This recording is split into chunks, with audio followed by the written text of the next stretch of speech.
आज के इस वीडियो लेक्चर में हम लोग क्लास 9th के बारे में स्टडी करेंगे, क्योंकि आज का जो वीडियो लेक्चर है मेरे पास इनबॉक्स में आता है कि 9th का क्यों नहीं आ रहा, इसलिए मैं आज के इस वीडियो लेक्चर में हम लोग क्लास 9th के बारे में बात करेंगे। क्लास 9th में ये जो वीडियो लेक्चर है ये इंग्लिश मीडियम और हिंदी मीडियम दोनों बच्चों के लिए है। जो बच्चे हिंदी मीडियम के हैं वो इंग्लिश में लिखना सीखेंगे और आदत डालेंगे कि हमें उसको इंग्लिश में भी पता होना चाहिए, और जो इंग्लिश मीडियम वाले हैं वो कोशिश करेंगे कि वो हमें हिंदी में भी पता हो। तो इस तरह से इसमें थोड़ा सा तालमेल बैठाएंगे और मैं कोशिश करूंगा, मैं ज्यादातर इंग्लिश वर्ड्स का प्रयोग करूंगा और उनको हिंदी में भी ट्रांसलेट करूंगा, जिससे कि आपको प्रॉब्लम ना आए। अच्छा, दूसरी बात मैं इसमें जो कहना चाह रहा हूं वो ये है कि जब हम किसी भी चैप्टर को स्टडी करते हैं तो सबसे पहले एक बार उस चैप्टर को स्टडी करने से पहले आप लोग उस चैप्टर को एक बार पढ़ लें। पढ़ने का मतलब होता है उसको हम डीपली पढ़ें कि वो चैप्टर क्या कह रहा है, तो जिससे कि उसके बारे में हमें पता चलता है कि उस चैप्टर ने उसके में क्या कहा है। तो इस तरह से हमें उस चैप्टर के बारे में जानने का मौका मिलता है। तो आज हम कक्षा 9th के चैप्टर नंबर 1 में बात करेंगे, जिसमें दिया है नंबर सिस्टम को, यानी संख्या पद्धति को। इंग्लिश में बोलते हैं नंबर सिस्टम और हिंदी में बोला जाता है संख्या पद्धति। तो इस नंबर सिस्टम को शुरुआत करने से पहले बात नंबर सिस्टम की कर रहा है तो कुछ नंबर्स के बारे में हम लोगों को जानना जरूरी है, क्योंकि नंबर सिस्टम है इसलिए हमें इसमें नंबर्स के बारे में जानना जरूरी है। तो शुरुआत करते हैं। तो आज मैं इसमें जो पहला टॉपिक मैं लूंगा वो सबसे पहली बात है नेचुरल नंबर्स की। किसकी? नेचुरल नंबर्स की। नेचुरल नंबर्स जिसको हम बोलते हैं प्राकृत संख्याएं। ठीक, जो पहला टॉपिक है वो है नेचुरल नंबर्स, जिसको हम बोलते हैं प्राकृत संख्याएं। अब नेचुरल नंबर होते क्या है जिसके बारे में हम बात करेंगे, यानी नेचुरल नंबर्स को हमेशा एन से रिप्रेजेंट किया जाता है। किससे रिप्रेजेंट किया जाता है? कैपिटल एन से। यानी कि अगर हमें नेचुरल नंबर को बताना है तो हमें एन को लिखना होगा कि ये नेचुरल नंबर को बताता है। तो एन नेचुरल नंबर्स को बताता है। नेचुरल नंबर्स होते क्या है? तो नेचुरल नंबर्स ये होते हैं 1 2 3 4 5 6 dot dot dot and so on. ये सभी नेचुरल नंबर्स होते हैं।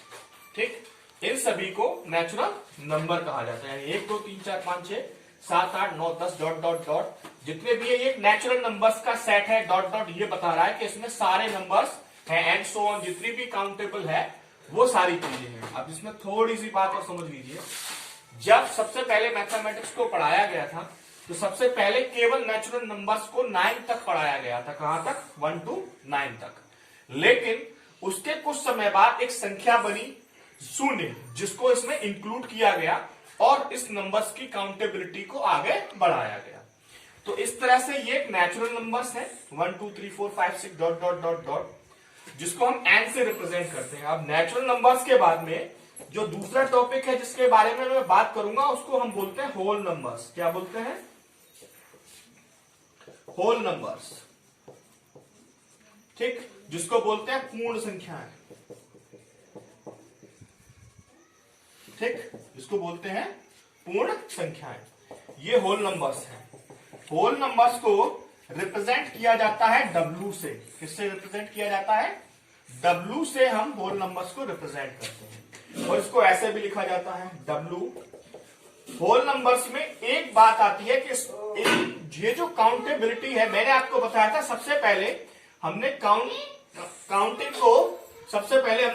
को 9 तक पढ़ा था, लेकिन उसके बाद में एक नया नंबर आया, उसने इस काउंटिंग को आगे बढ़ा दिया। तो इसमें एक नया नंबर हम ऐड करेंगे। जो नया नंबर आया था वो क्या था?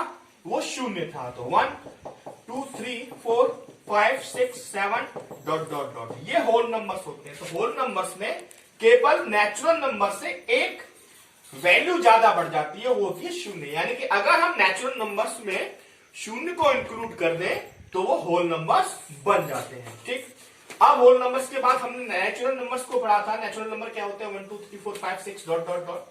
होल नंबर्स क्या होते हैं? इसमें एक 0 बढ़ जाता है। 0 1 2 3 4 5 6 डॉट डॉट डॉट W से रिप्रेजेंट करते हैं।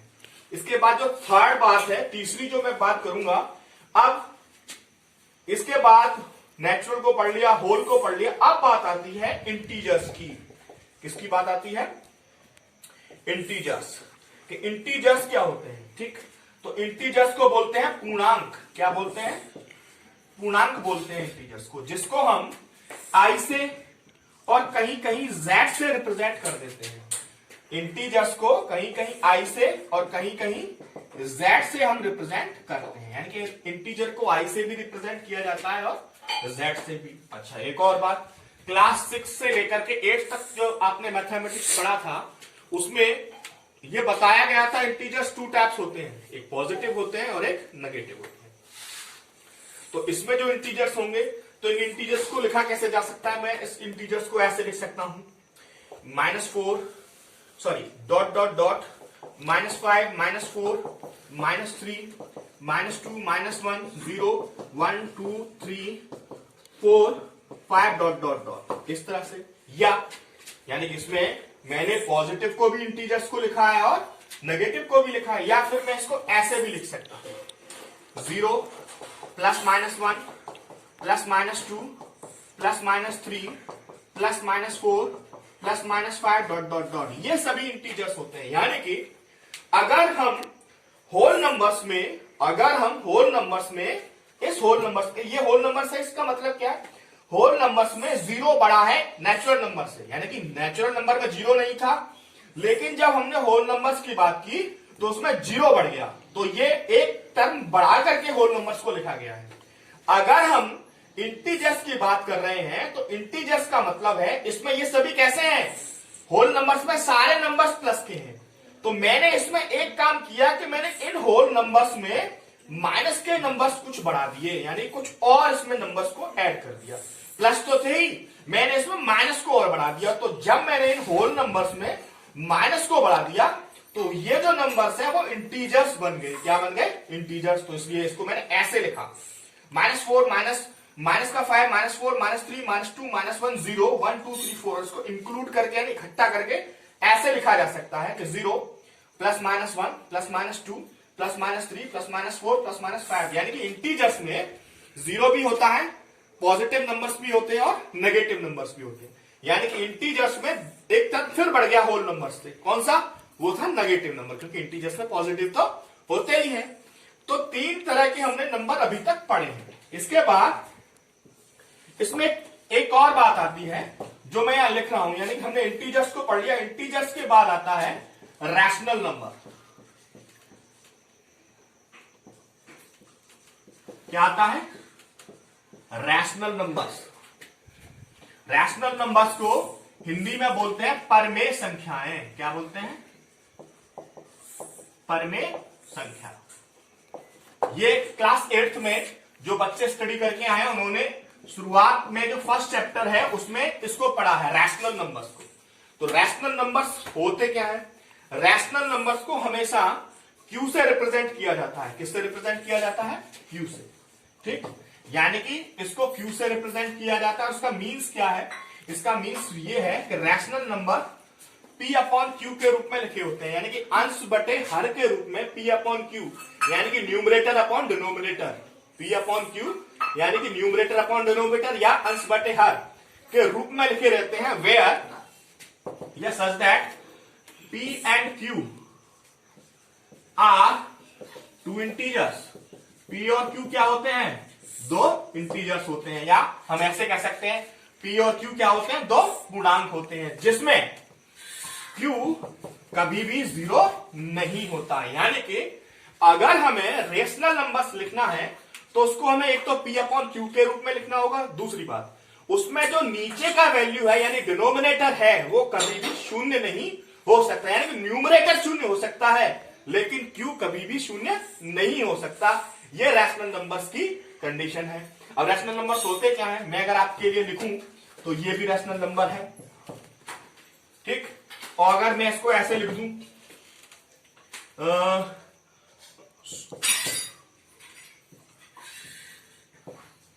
ये मैंने लिखा 16/10, ठीक। अगर एग्जांपल हमें लिखना हो तो हम ऐसे लिख सकते हैं 2/5 7/8 माइनस का 6/5।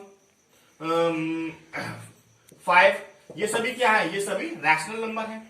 इसकी एक थोड़ी सी कंडीशन को मैं और डिफाइन कर देता हूं। मैं अगर एक नंबर मैंने लिखा, जिसको मैंने लिखा 16/6, ठीक, ये मैंने लिख दिया। मैंने इसको कैसे लिखा, मैंने इसको लिखा, इसमें मैंने 2 का भाग दिया, 2 का डिवाइड किया, ये हो गया 8, ये हो गया 3।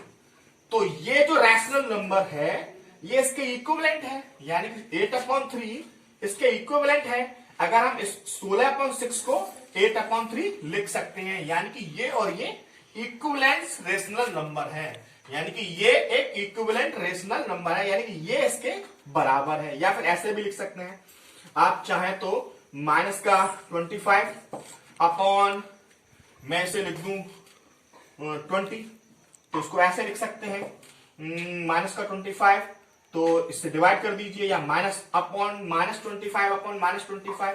तो पहले मैंने माइनस से माइनस को कैंसिल आउट किया, तो 25/20 हो गया। फिर मैंने 5 से डिवाइड किया, तो इसको कैसे लिख सकते हैं 5/4।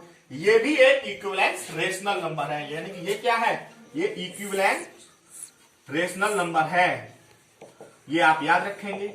यानी कि समतुल्य परमेय संख्या, जिनको हम बोलते हैं, क्या बोलते हैं, समतुल्य परमेय संख्या। इक्विवेलेंस रेशनल नंबर को हिंदी में बोला जाता है समतुल्य परमेय संख्याएं। यानी कि अगर किसी रेशनल नंबर से जो एक डेफिनेट रेशनल नंबर मिल रहा है वो उसके समतुल्य होता है, ठीक। इस तरह से हम इन रैशनल नंबर्स को फाइंड, यानी इनको फाइंड कर सकते हैं। एक और बात, कभी कभी पूछ लिया जाता है, क्या सर 0 एक रैशनल नंबर है? तो हाँ, 0 को ऐसे लिख सकते हैं, या ऐसे भी लिखा जा सकता है, या ऐसे भी लिखा जा सकता है, या ऐसे भी लिखा जा सकता है, या ऐसे भी लिखा जा सकता है। ये सभी क्या है, ये रैशनल नंबर है सभी, यानी कि हमेशा क्यू में, यानी कि नीचे शून्य नहीं आएगा, ऊपर शून्य आ सकता है। ये भी क्या होते हैं, ये भी रैशनल नंबर्स होते हैं। यानी कि रैशनल नंबर्स में p इक्वल्स टू तो शून्य हो सकता है, लेकिन q इक्वल्स टू शून्य नहीं होता। ये कंडीशन है इस रैशनल नंबर्स की। तो हमने नेचुरल नंबर्स को पढ़ा, होल नंबर्स को पढ़ा, इंटीजर्स को पढ़ा है, और रैशनल नंबर्स को पढ़ा है। तो कुछ चीजें हैं, एक रिलेशन में आपको बता देता हूं। नेचुरल नंबर्स 1 2 3 4 5 है, होल नंबर्स 0 1 2 3 4 5 है।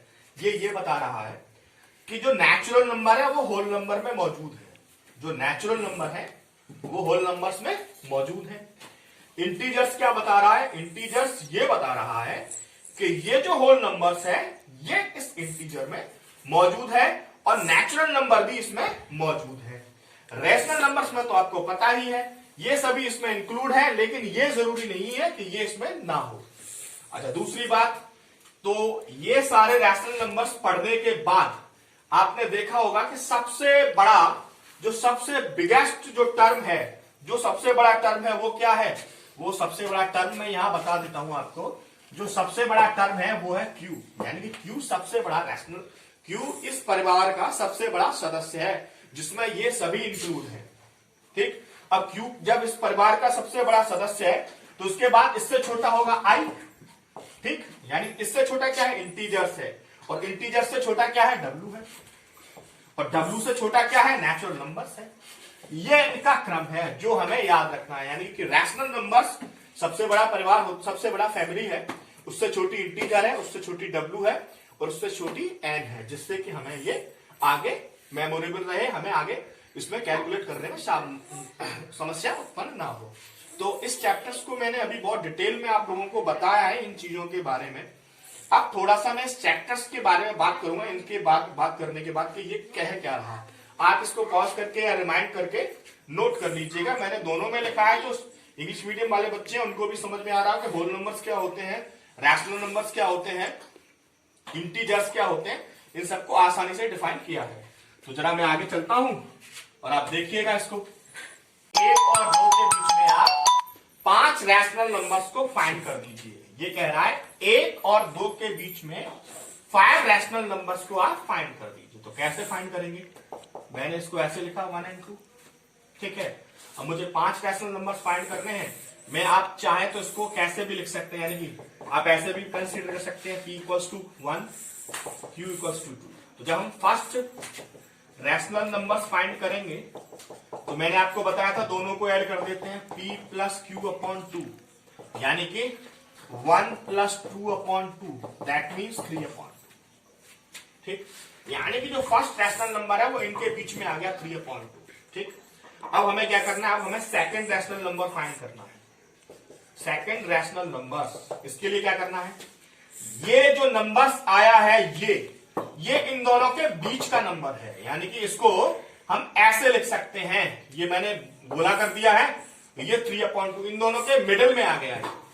अब हमें अगर सेकंड रैशनल नंबर फाइंड करना है तो इसको और इसको ऐड कर सकते हैं या इसको और इसको ऐड कर सकते हैं। ठीक, तो हम सेकंड रैशनल नंबर फाइंड करते हैं, इसे और इसे ऐड कर देते हैं। 1 प्लस 3/2/2, 1/2 को बाहर ले लिया, 2 को कैरी किया, 2 प्लस 3/2, दैट मीन्स 3 और 2 5, और इसका इससे मल्टीप्लाई हो जाएगा 5/4, यानी कि जो 5/4 है वो इसके बीच में आ गया। मैं गोले से ये बता रहा हूं कि ये इसके बीच में आ गया, ये सेकंड रैशनल नंबर है।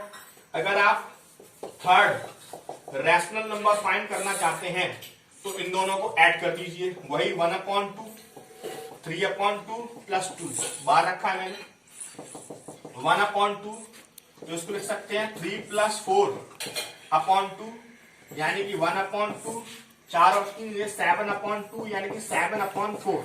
ठीक, 7/4 कहां आया, 7/4 इन दोनों के बीच में आ गया। ठीक, ये थर्ड हो गया।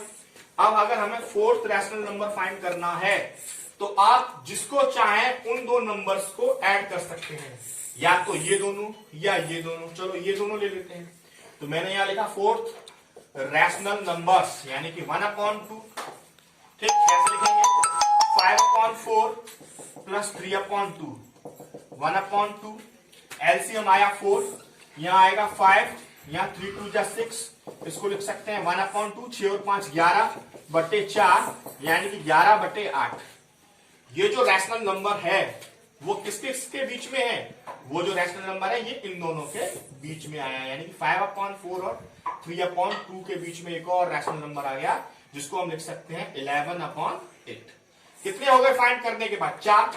पांचवा और लिखना है 5 फर्स्ट रैशनल नंबर। अब मैंने बताया था किसी एक को ऐड कर दीजिए, मान लीजिए ये मैंने ऐड कर दिया है 1/2, 7/4 प्लस 2, 1/2, 7 प्लस 8/4, 1/2, 15/4, 1/2/8। ये अगला रैशनल नंबर है जो इन दोनों के बीच में आएगा, यानी कि 15/8। इस तरह से हम इन 5 रैशनल नंबर्स को पता कर सकते हैं, यानी कि 1 और 2 के बीच में ये 5 रैशनल नंबर्स मैंने फाइंड कर दिए हैं। ये एक प्रोसेस है रैशनल नंबर्स को फाइंड करने का। ठीक, अच्छा, एक प्रोसेस और है जिसको हम अप्लाई कर सकते हैं कि हमें इतने रैशनल नंबर इनके बीच में फाइंड करते हैं, उसे भी देख लीजिए। इसे पॉज करके नोट करिएगा, और मैं ये सोच रहा हूं कि समझ में आ रहा होगा। अगर हमें कुछ और दिया है कि हमें रैशनल नंबर्स कैसे फाइंड कर रहे हैं, तो मैं आपको एक चीज और बता देता हूं जो कि बहुत सरलता है। इसके लिए जैसे एनसीईआरटी में दिया है, मैं एक क्वेश्चन इसी में से ले लेता हूं। क्वेश्चन नंबर जो सेकंड दिया है 3 और 4 के बीच में, उसने कहा है find 6 rational number, find 6 rational number, यानी कि 6 रैशनल नंबर्स फाइंड करवा रहा है। किस किस के बीच में, 3 और 4 के बीच में। तो इसको ऐसे लिख सकते हैं 3 और 4 इसके बीच में। कितने रैशनल नंबर फाइंड करवा रहा है, 6। तो एक वैल्यू मैंने एन ली है, 6 है, हमेशा इसमें एक ऐड करके चलिए, एक ऐड करके चलना, 6 और 1 7। अब हमें करना क्या है, हमें एक प्रोसेस करना है कि हमें 3 में 7 का ऊपर नीचे मल्टीप्लाई करना है, यानी कि 3 को हम ऐसे लिख सकते हैं, 3 इक्वल्स टू 3 इंटू 7/7, यानी कि 7 जो नंबर यहां आ रहा है उससे ऊपर भी और नीचे भी। तो कितना आएगा, 21/7। और ये जो 4 है, यही प्रोसेस हमें 4 में भी अप्लाई करना है। ठीक, यानी कि इस 3 को मैं ये लिख सकता हूं, ये क्या है, ये इक्विवेलेंट रैशनल नंबर है, 7 या 21 यही आएगा। और इस 4 को मैं ऐसे लिख सकता हूं, ये भी इसका इक्विवेलेंट रैशनल नंबर है, जो कि मैंने आपको शुरुआत में बताया था। यानी कि 3 को 21/7 लिखा जा सकता है, 4 को 28/7। अब पूछे कितने हैं उसने हमसे 6 रैशनल नंबर फाइंड करने हैं। बहुत सिंपल तरीका है, आपको कुछ नहीं करना। आपने जो काउंटेबिलिटी यहां लिखी है, जो कंडीशन आपने जो काउंटिंग यहां देखी है, उसमें P/Q में Q को तो फिक्स रहना है, Q को नो चेंज। बस इस जो P की वैल्यू है इसको आपको कैलकुलेट करना है, यानी कि 1 ऐड करना है। तो 21 के बाद में कितना आएगा? 22/7। इसके बाद कितना आएगा? 23/7। इसके बाद कितना आएगा?